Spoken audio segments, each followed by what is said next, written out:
In this episode, we're going to treat key management as something you can evaluate with clear questions, not as a mysterious black box you simply trust because it exists. A key management system, KMS, often sits quietly in the background, and that quietness can create a false sense of safety, especially for beginners who see encryption enabled and assume the hard work is done. The reality is that key management is only as strong as the rules around who can use keys, who can change key settings, and how quickly you can detect and stop misuse. A threat-driven assessment means you start with realistic ways the system could be abused, and then you ask questions that expose whether those abuse paths are truly blocked.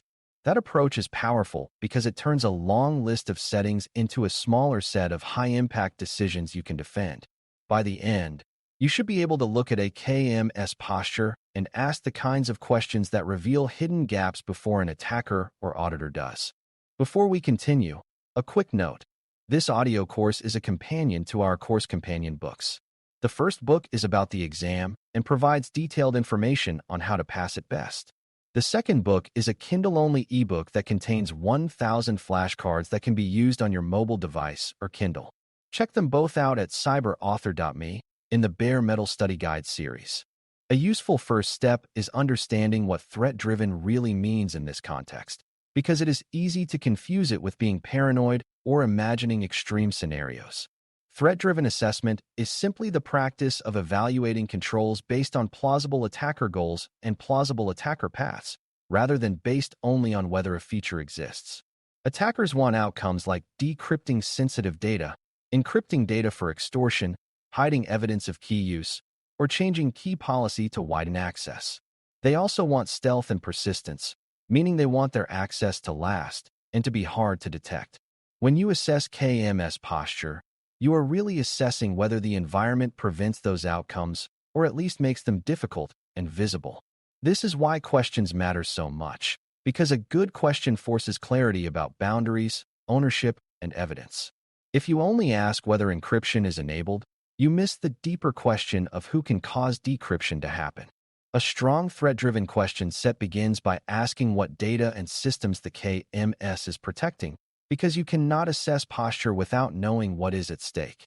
Sensitive data might include customer information, credentials, business secrets, or regulated records, and the sensitivity influences how strict your controls should be.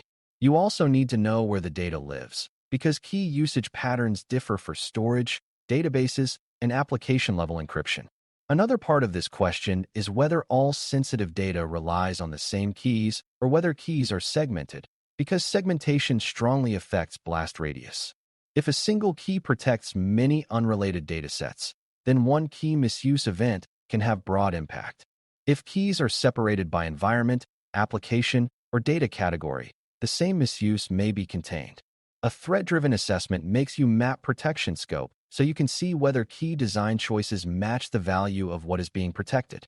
Once you know what is protected, a core question is who can use keys to decrypt, because decryption permission is the direct path to data exposure. This is where a threat-driven mindset pushes you to avoid vague answers like only authorized users. You want to know which identities have decrypt capability, how those identities are grouped, and whether decrypt access is tightly tied to specific application workflows. You also want to know whether humans have routine decrypt access or whether decryption is mostly performed by controlled services, because widespread human decrypt access often creates audit and abuse risk. A related question is whether decrypt access can be granted indirectly through broad roles or inheritance, which can create accidental overreach. If a compromised developer credential could decrypt production data, that is a major posture gap. A strong assessment treats decrypt permission as a high-sensitivity capability that should be rare, explainable, and regularly reviewed. Another threat-driven question focuses on who can administer keys, because administration power can be even more dangerous than usage power. Key administration includes creating keys, deleting keys, disabling keys, rotating keys, changing key policies, and adjusting allowed usage. An attacker who gains key admin privileges can often grant themselves decrypt access, weaken controls, or sabotage availability by disabling keys. That is why you should ask whether key administration is separated from key usage, and whether high-impact administrative actions require strong approvals and are logged clearly. You should also ask how many identities have key admin capabilities and whether those identities are protected by stronger authentication and tighter operational controls than normal accounts. A posture gap often appears when key admin roles are given to broad administrator groups for convenience. Threat-driven thinking makes you treat key administration as a high-leverage target that deserves strict boundaries. A closely related question is whether the KMS can be used to encrypt or decrypt in ways that support extortion or data destruction, because attackers do not only steal data. If an attacker can use keys to encrypt data under conditions that prevent recovery, they can cause availability harm even if confidentiality remains intact.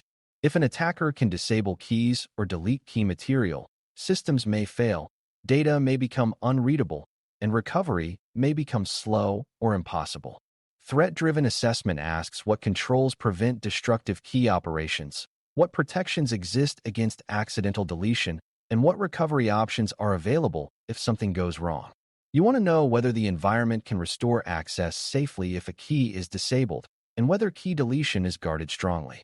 A system that allows easy key destruction may pass basic configuration checks while still being operationally fragile. Posture includes availability, not just secrecy. Another powerful set of questions is about segmentation and boundaries, because boundaries are what keep one compromise from turning into a complete compromise. You should ask whether keys are separated by environment, such as development versus production, and whether the identity paths that can use keys are similarly separated. You should also ask whether keys are separated by application or data domain, especially when different teams own the data. If one team's application identity can access another team's keys, that is a boundary gap that increases blast radius and reduces accountability. You should also consider whether cross-account or cross-project access exists and whether it is narrowly controlled, because cross-boundary trust can quietly widen who can use keys. Threat-driven assessment treats boundary crossings as suspicious by default, requiring explicit justification and evidence. When boundaries are strong, an attacker who compromises one area struggles to move laterally through the key layer.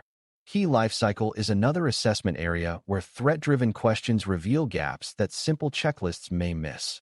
You should ask how keys are created, how their purposes are recorded, and whether there is a clear owner who can explain why a key exists.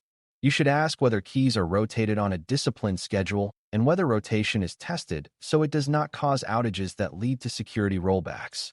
You should also ask how old keys are retired and whether retired keys remain accessible longer than needed.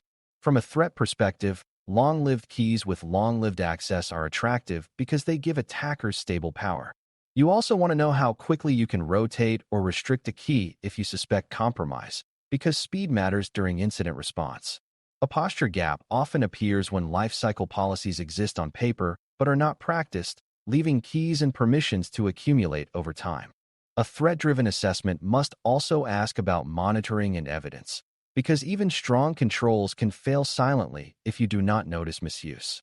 You should ask what events are recorded for key usage and key administration, and whether those events include enough context to support investigation, such as which identity used the key and what operation was performed. You should ask how long those records are retained, because key misuse may not be detected immediately. You should also ask whether key usage logs are protected from tampering, especially from identities that could also misuse keys. From a threat perspective, an attacker who can both decrypt data and erase key usage evidence has a strong advantage. A posture that survives scrutiny includes the ability to prove who used keys and when, not just the belief that keys are protected. Monitoring turns key management into something you can defend with evidence instead of something you can only hope is working. Another set of questions focuses on the relationship between key access and identity and access management, IAM, because keys are controlled through identity rules that can be messy in real organizations. You should ask whether key-related roles are tightly defined and whether membership in those roles is controlled through clear approvals. You should ask whether key permissions are granted directly to individuals or through groups that reflect job functions, because direct grants often become forgotten and hard to review. You should ask how often access is reviewed and whether access reviews lead to actual removals, not just paperwork. From a threat perspective, Permission creep is a slow-moving vulnerability that attackers exploit when they compromise a random account that quietly has more access than expected. A KMS posture assessment that ignores identity hygiene is incomplete because most key misuse involves legitimate permissions used by illegitimate actors. Clear identity governance is a key boundary. A particularly revealing threat-driven question is whether there are alternative access paths that bypass your intended key controls, because cloud environments often have multiple ways to reach the same outcome. You should ask whether data can be accessed in decrypted form through services that use keys behind the scenes, even if users do not have direct decrypt permission. For example, an identity might not be able to call decrypt directly, but it might be able to request a service to export data in plaintext or to replicate it to a less controlled location. Threat-driven assessment asks whether key controls are aligned with data access controls, so that preventing decrypt permission also prevents indirect data exposure. This is where beginners often get surprised, because the key layer is only one part of the path to data. The posture question is whether key boundaries actually translate into data boundaries, not just whether keys are configured nicely. Hardware-backed key protection can also be assessed with threat-driven questions, but the key is to treat it as one layer, not as a guarantee. If the environment uses a hardware security module, HSM, or similar protection, you should ask what threat it is meant to reduce, such as key extraction or unauthorized key material access. You should also ask whether operational and policy boundaries still prevent misuse, because hardware protection does not stop an authorized identity from requesting decryption. From a threat perspective, many attacks involve permission abuse rather than key theft, so the question becomes whether the KMS posture prevents abuse even when keys cannot be extracted. Another useful question is whether the strongest key protection is applied to the most sensitive keys, or whether all keys are treated the same. Aligning protection level to sensitivity is part of good posture because it shows deliberate risk management rather than default settings. Incident response readiness is another area where threat-driven questions can reveal uncomfortable gaps that only show up during crises. You should ask what the first steps are if you suspect key misuse, including how to identify affected keys, how to restrict key usage quickly, and how to revoke access for suspicious identities.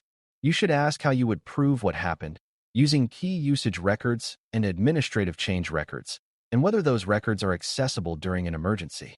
You should also ask whether there are safe procedures for rapid key rotation and how dependencies are handled to avoid outages that force insecure rollbacks. From a threat perspective, speed and clarity matter because attackers move quickly once they have access.